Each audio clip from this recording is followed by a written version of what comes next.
Welcome guys, this is Automotive Anonymous, and that's a 2024 Chevy Silverado, a regular cab with the TurboMax engine, meaning it's pushing 430 foot-pound-feet of the twisty torque. This is not a regular review for me. This is just gonna be a quick, mostly subjective, non-objective, other than the driving experiences and very few numbers.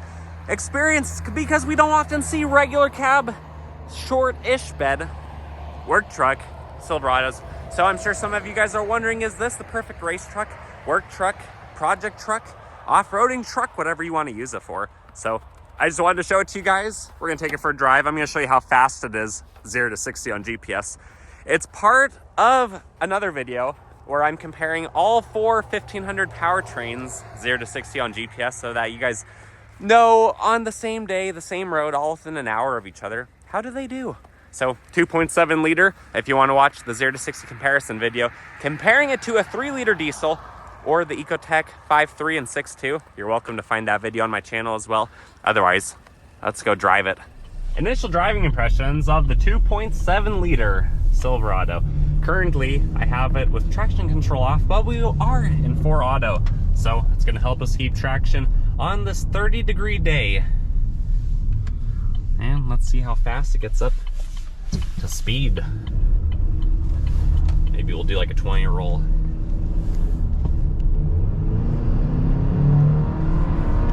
Torque comes on strong, but you can feel where it peaks. And this is a pretty quick vehicle. Takes a little bit for the rev hang to drop. Visibility is really good, being a full-size Silverado.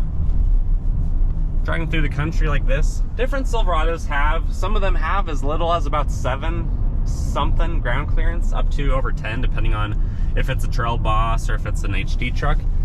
But you feel pretty stable driving one of these. But if you try to change directions very quickly, you're reminded instantly that this is not a sports car. You're a body-on-frame, tall vehicle. In fact, for being a work truck, this thing is huge. It's gonna be hard to load the bed. You have to be able to lift heavy stuff at least 3 or 4 feet off the ground, but changing direction if a deer pops out or something, woo! I'm gonna stop right there because you can see how much the dashboard flexes.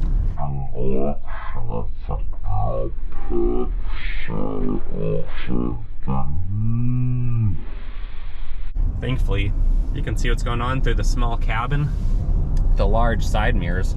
Because this is a truck, you have a big old truck handle, so you can hold on, pull up, do work stuff, wear your gloves, use your physical buttons and knobs and controls.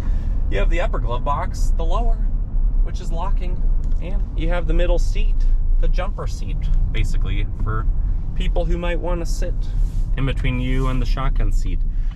Another corner, doesn't do super well, you kind of have to go slow. That was sub 20 miles an hour, but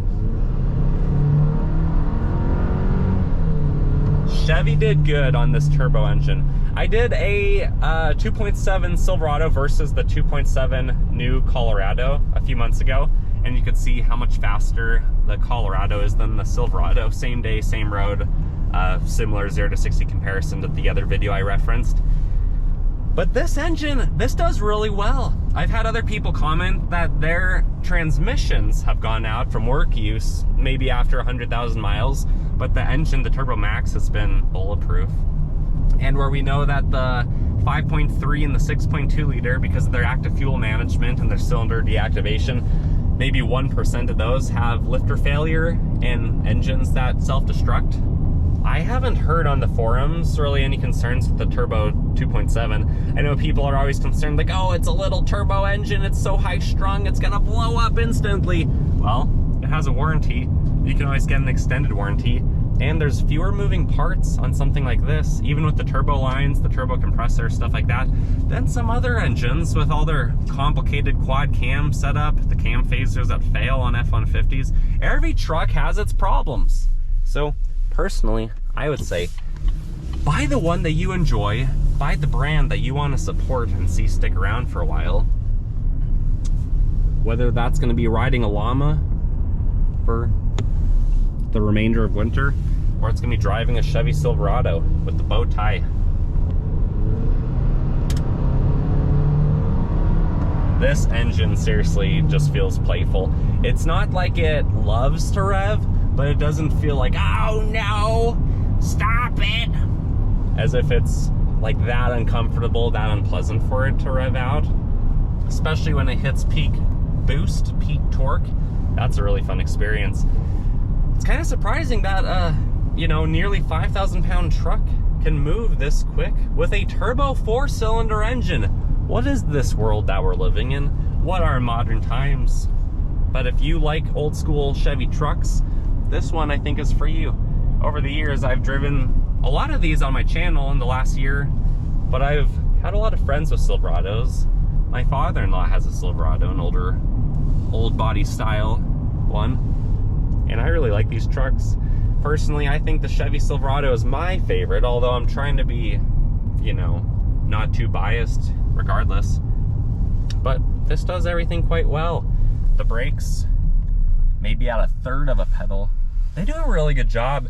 You know, these can definitely tow. I think the max towing rating for a 1500 Silverado is in the 13,000 ballpark. Max payload capacity, depending on how it's spec'd with the suspension and everything, over 2,000. So it could be a good work truck, but you're gonna feel safe driving this. You're high off the ground. It has a lot of standard features for being a work truck. Even blind spot monitoring. You can see the little icon on the side mirrors. So overall, I can't complain too much, but I want to know your thoughts and opinions in the comments, so share all of that fun stuff. Otherwise, guys, I am gonna share the 0 to 60, just the one that I did a few minutes earlier for my other video, and then we'll go back. I'll share any final thoughts I may have on this subjective, impromptu, spur of the moment video. I just, honestly, guys, I didn't want to give this back. I like regular cab Silverados. I especially like the 2014 to 2018 body style. I would love an LS3 supercharged, leveled out, you know, not crazy rim size because I don't want it to be unpleasant to drive, but kind of like a sporty truck. I would love to build one of those someday. That body style right there. In fact, my best friend had a 6.2 liter version of that. So basically, I'm just being selfish. I just want to drive this around, and I hope this benefit you guys in any way. If not, just know that I had a good time. Otherwise, we'll get to the 0 to 60, my final thoughts, and then I'm gonna go back and wrap up my other 0 to 60 comparison video, because I know a lot of you guys do like to know how fast the different trucks are. This one obviously is a little bit unfair being the regular cab configuration, but hey, real life is sometimes unfair. Real world conditions are gonna vary and change, and not everything is without variables. So with that said, let's move on.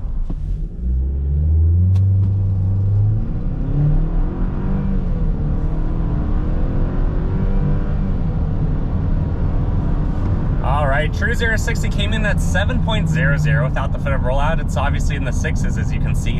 When full boost kicked in first gear, I was actually surprised at how hard this pulled.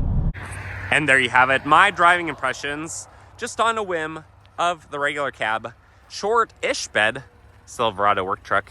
It's crazy how expensive these are for what they are, but you do get a lot of capability when you go Chevy Silverado, and as you just saw, you have a lot of power. In fact, a lot of people have commented on my other Silverado videos that their modern truck is faster than their sports car of a couple decades ago, and even on a base model like this, you really get quite a bit of stuff. It's not too bad. But if you guys like this video, if you want to see more stuff, most of it's more prepared, more objective, like and subscribe. Otherwise, I wish you the best. Take care until next time. See you guys.